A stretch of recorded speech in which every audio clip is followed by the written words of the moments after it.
अस्सलाम नाज़रीन, मेरा नाम डॉक्टर नाम दानिश है और मैं कार्डियोलॉजिस्ट हूँ। जब भी हम पेशेंट को डिस्चार्ज करते हैं, जो एंजाइना के पेशेंट हैं, हार्ट अटैक के पेशेंट होते हैं, एंजियोप्लास्टी एंजियोग्राफी के पेशेंट होते हैं, तो एक हफ्ते के बाद फॉलोअप के लिए क्लिनिक पे बुलाते हैं।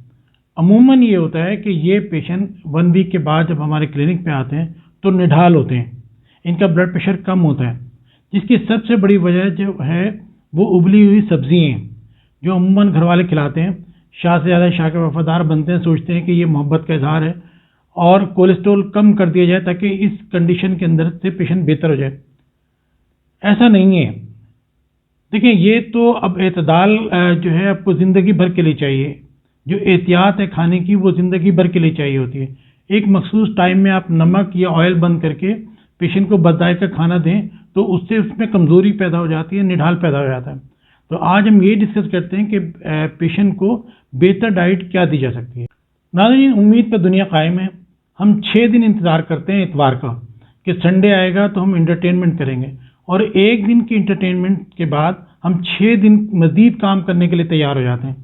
इसी तरह अगर आप पेशेंट से ये कह दें कि आपको ज़िंदगी भर ये सब चीज़ें नहीं खानी तो कंप्लायंस कम होगी, पेशेंट जो है वो फॉलो नहीं करेगा। अगर आप ये कहें, जो मैं अमूमन कहता हूँ कि 6 दिन एहतियात करें और 7वां दिन आपका है, आप इतवार के दिन जो भी खाना चाहें वो खा लें, तो इससे ये कि इतवार का पेशेंट इंतज़ार करता है और उस दिन अपनी पसंद की चीज़ें बनवा के खा लेता है। तो इससे ये होता है कि कंप्लायंस बेहतर होती है, पेशेंट जो है वो फॉलो करता है आपके इंस्ट्रक्शंस को। जब भी पेशेंट डिस्चार्ज होता है तो उसके अटेंडेंट पूछते हैं, डॉक्टर साहब क्या खाना है और क्या एहतियात करनी है। क्लिनिक पे भी जो पेशेंट आते हैं वो भी यही मालूम करते हैं कि डॉक्टर साहब डाइट में क्या एहतियात करनी होती है। हर बीमारी से रिलेटेड कुछ डाइट्स हैं जिनको एहतियात से खाना होता है। अगर हम ये कह दें कि आप सब कुछ खाएं तो पेशेंट इसको जो है समझते हैं डॉक्टर ने टाल दिया, तो एक बताना पड़ता है कि इस खास बीमारी से रिलेटेड ये चीज़ें आप प्रेफरेबली खाएं और ये चीज़ें अवॉइड करें। जहाँ तक दिल की बीमारी का ताल्लुक है तो दिल की बीमारी में ख़ास तौर पे चर्बी, चिकनाई और घी का इस्तेमाल जो है वो ना करें। घी से मुराद वनस्पति घी और देसी घी दोनों ही हैं। कुछ लोग कहते हैं कि देसी घी किसी ने रिकमेंड किया है कि वो बेहतर है, ऐसी बात नहीं है। जो आर्टिकल है उसमें ये है कि जो वनस्पति घी है उसमें बैड कोलेस्ट्रॉल ज़्यादा होता है, जबकि देसी घी के अंदर बैड कोलेस्ट्रॉल और गुड कोलेस्ट्रॉल दोनों ही ज़्यादा होते हैं। लेकिन हार्ट पेशेंट के लिए ये दो के लिए ही मुनासिब नहीं है। बेहतर ये है कि ऑयल का इस्तेमाल करें। ऑयल कोई भी ले लें, अपने आपको जो अच्छा लगता है। किसी भी ऑयल में तकरीबन कोलेस्ट्रॉल नहीं होता, तो कोई सा भी ऑयल इस्तेमाल कर सकते हैं। ऑलिव ऑयल बहुत अच्छा है लेकिन एक्सपेंसिव है, महंगा है। अगर अफोर्ड कर सकते हैं तो बेहतर ये है कि जैतून का तेल इस्तेमाल करें। जहाँ तक गोश्त का ताल्लुक है तो वो गोश्त लें जो बिल्कुल रूखा हो, चर्बी चिकनाई ना हो। चर्बी तो इवन चिकन के अंदर भी अगर चर्बी हो तो वो मुनासिब नहीं होती। तो इसलिए जो भी गोश्त लें बाजार से उसको साफ़ करके लें और घर पर लाके और अच्छी तरीके से साफ़ कर लें। चर्बी सिर्फ जो फिश की चर्बी होती है वो फ़ायदेमंद होती है। सामन, ट्यूना और ट्राउट, ये 3 फिश ऐसी हैं जो कि जिनकी में चर्बी ज़्यादा होती है, फैटी एसिड ज़्यादा होते हैं, मगर अनफॉर्चुनेटली ये सारी बहुत महंगी हैं। अगर पाकिस्तान में कहीं अवेलेबल है भी तो 5 से 10 हज़ार रुपये किलो मिलती है। तो हम जो भी अवेलेबल हमारे पास फ़िश हैं वही इस्तेमाल कर सकते हैं। तो चर्बी चिकनाई से जो है जिस हद तक मुमकिन हो। अच्छा, डेयरी प्रोडक्ट्स जो हैं जैसे दूध है, तो दूध को इस्तेमाल कर सकते हैं। इसका बेहतर तरीका ये है कि दूध बॉयल करके फ्रिज में रख दें, पूरी रात उसमें बालाई आ जाती है, नेक्स्ट डे उसको छान लें, यानी कि बालाई हटा दें और बाकी दूध इस्तेमाल कर लें। प्रोपेगेंडे में आने की ज़रूरत नहीं है। जो टीवी पे आता है डब्बे का दूध ज़रूरी नहीं है, आप एक नॉर्मल दूध भी इस्तेमाल कर सकते हैं। बस बॉयल करें और फ्रिज में रख के उसकी बालाई उतार दें, तो ये एहतियात हम कर सकते हैं। तो ये सारी एनिमल फैट है जो कि हमें अवॉइड करनी है। ओल्ड एज में अमूमन दांत नहीं होते लोगों के, तो बेहतर ये है कि आप उनको बैलेंस डाइट दें। मैं अमूमन पेशेंट को रिकमेंड करता हूँ कि आप हलीम लें या दलिया लें। तो हलीम में एक बैलेंस डाइट है कि ऑयल भी होता है, गोश्त भी होता है, दालें भी होती हैं, अनाज भी होता है। तो ओल्ड एज का ख्याल रखते हुए दलिया, खिचड़ी, यखनी, सूप वगैरह उनको दें।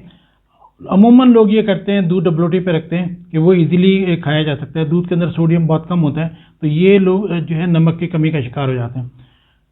एक बात याद रखें कि आप कैसे आइडेंटिफाई करेंगे कि पेशेंट को नमक की कमी है। जब लोग बैठ के खड़े होते हैं तो उनको चक्कर आना शुरू हो जाता है, या सजदे में से उठते हैं तो चक्कर आना शुरू हो जाता है। ये अलामत है कि नमक की कमी है। अमूमन इसको हम पोस्चरल हाइपोटेंशन कहते हैं, पोस्चरल ड्रॉप कहते हैं। तो अगर किसी को बैठ के खड़े होने में चक्कर आ रहे हैं तो वो अपना थोड़ा सा नमक बढ़ा दें तो तबीयत बेहतर हो जाएगी। इसके अलावा लोग ये पूछते हैं कि हम क्या कभी नहारी और पाए नहीं खा सकते हैं? ऐसी बात नहीं है। आप सब चीज़ें खा सकते हैं, सिर्फ आप थोड़ा सा मॉडिफाई कर लें। जैसे कि पाए हैं, आप बगैर नली के पाए बनाएं तो उसमें कोलेस्ट्रॉल नहीं होता है, आप खा सकते हैं। नहारी है, नहारी के अंदर आप जो है वो गोश्त बिल्कुल रूखा लें और ऑयल इस्तेमाल करें, घी के बजाय या चर्बी के बजाय, तो आप नहारी भी इस्तेमाल कर सकते हैं। यानी कि कोई भी चीज़ ले सकते हैं। नमक जो है वो कम करना है, बंद नहीं करना। नमक से मुराद ये है कि जो 2 टाइम हम खाना खाते हैं उसमें शोरबा होता है, वो उसमें नॉर्मल नमक होना चाहिए। एक्स्ट्रा नमक की चीज़ें जो होती हैं, जैसे निम्को है, समोसे, पकोड़े, दही बड़े, इस टाइप की चीज़ें जो हैं उनमें नमक का इस्तेमाल बहुत ज़्यादा होता है, उनको अवॉइड करें। फाइबर का इस्तेमाल ज़्यादा करें। फाइबर हमारी आंतों के लिए भी अच्छा होता है, कोलेस्ट्रॉल को भी एब्जॉर्ब करता है। फाइबर ज़्यादातर होता है सब्जियों के अंदर, फ्रूट्स के अंदर, बीन्स जो होती हैं उनके अंदर होता है, दालें हैं इनके में होता है। तो जूसेस का इस्तेमाल ना करें, और स्पेशली डायबिटिक पेशेंट को तो कभी भी जूस नहीं पीना चाहिए। तो जूसेस ना लें, बल्कि सब्जियाँ, फ्रूट लें, इसमें फाइबर ज़्यादा होता है। अगर फिर भी आप कम ले रहे हैं फाइबर तो इसबगोल ले सकते हैं। इसबगोल बेहतरीन फाइबर है, पानी में या दही में डाल के इसबगोल भी ले सकते हैं। ड्राई फ्रूट ज़रूर लेना चाहिए। ड्राई फ्रूट मैं अपने पेशेंट से कहता हूँ कि आप 1 अखरोट, 4-5 बादाम, 4-5 पिस्ते ये ले लें। असल में क्या है कि ड्राई फ्रूट से वेट बहुत बढ़ता है, तो एक कम मिकदार में लेना चाहिए। लेकिन ड्राई फ्रूट, ख़ास तौर पे अखरोट जो है दिल के लिए बहुत फ़ायदेमंद है। तो और इन ड्राई फ्रूट से ट्राइग्लिसराइड भी कम होते हैं। तो ड्राई फ्रूट डेली लें, अपनी डाइट का हिस्सा बनाएं इसको। इसके अलावा सैलेड जो है, सैलेड को अपनी डाइट का हिस्सा ज़रूर बनाएं कि सैलेड ज़रूर लें। अंडे के जहाँ तक लोग पूछते हैं कि अमेरिकन हार्ट एसोसिएशन जो अलाउ करती है कि 1 अंडा पेशेंट डेली खा सकता है, यानी कि दर्दी समेत 1 अंडा डेली खा सकते हैं, या 2 अंडे की सफ़ेदी डेली ले सकते हैं। बेहतर ये है कि आप 2 अंडे की सफ़ेदी वो डेली ले लें और अंडा हफ्ते में 1-2 मरतबा ले लें। लेकिन ये डेली भी अगर आप लें तो ले सकते हैं। अंडे की जर्दी में कोलेस्ट्रॉल होता है, इसलिए अमूमन रिकमेंड करते हैं कि अंडा इस्तेमाल नहीं करना चाहिए। मगर ये कि अमेरिकन हार्ट एसोसिएशन कहती है कि 1 अंडा डेली लेने से कोलेस्ट्रॉल पे ज़्यादा फर्क नहीं पड़ता। नुकसानात हो सकते हैं, तो जो लोग कोलेस्ट्रॉल की टैबलेट ले रहे होते हैं उनको ग्रेप फ्रूट अवॉइड करना चाहिए। इसके अलावा बाकी जितने भी फ्रूट हैं ले सकते हैं, लेकिन वो आप डिपेंड करते हैं कि डायबिटिक हैं या नहीं है। अगर डायबिटीज़ है तो बहुत ज़्यादा मीठे फल जो है, ख़ासतौर पर खजूर और केला, इससे परहेज़ करना चाहिए। ऑरेंज बहुत अच्छा है आजकल मौसम सीज़न के अंदर, ऑरेंज आप ले सकते हैं, खरबूजा ले सकते हैं, पपीता ले सकते हैं, तो अमरूद ले सकते हैं। ये सब चीज़ें बहुत अच्छी हैं, लेकिन बहुत ज़्यादा मीठे फल जो हैं वो शुगर को बढ़ा जाते हैं।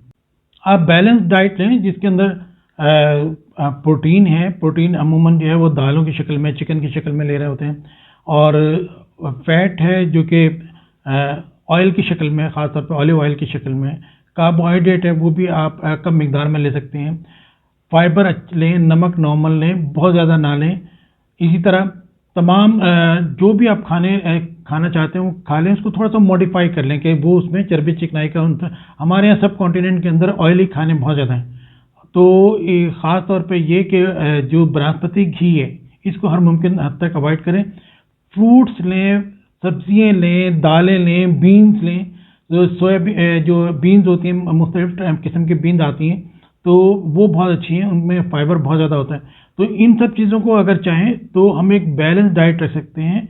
एहतियात ज़रूर करना है, लेकिन आपको बिल्कुल वो परहेज़ इतना नहीं करना कि कमज़ोरी हो जाए या आदमी को ख्वाहिश रह जाए कि मैंने ये नहीं खाया, सब लोग खा रहे हैं, दावत में लोग जाते हैं, सब कुछ खा रहे होते हैं, तो एक आदमी अकेला सैलेड की प्लेट लेके वो साइड में खड़ा होता है। ऐसा नहीं है, कभी कभार चख लेने में कोई हर्ज नहीं है।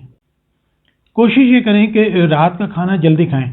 जैसे पूरा यूरोप, अमेरिका 7-8 बजे खाना खा लेता है, हमारे यहाँ अमूमन जो है वो देर से खाना खाते हैं, तो वो हजम नहीं हो पा रहा होता है, फिर सोने में भी प्रॉब्लम होती है और वेट भी बढ़ता है। रात के खाने से ज़्यादा वेट बढ़ता है क्योंकि आदमी सो रहा होता है। तो खाने के बाद चहलकदमी ज़रूर कर सकते हैं। लोग वॉक के बारे में पूछते हैं खाने के बाद से, कि जो ब्रिस्क वॉक है, जो तेज़ वॉक है, वो खाली पेट करनी चाहिए। वो चाहे फजर के बाद कर लें या असर के बाद कर लें, जब खाली पेट होते हैं। खाना खाने के बाद चहलकदमी कर लें ताकि खाना हजम हो जाए और सोने में आसानी हो। तो कोशिश करें कि रात का खाना जल्दी खाएं, 7-8 बजे तक खाना खा लें, फिर उसके बाद हल्की फुल्की वॉक करें ताकि जब सोएं तो कंफर्टेबली सो सकें।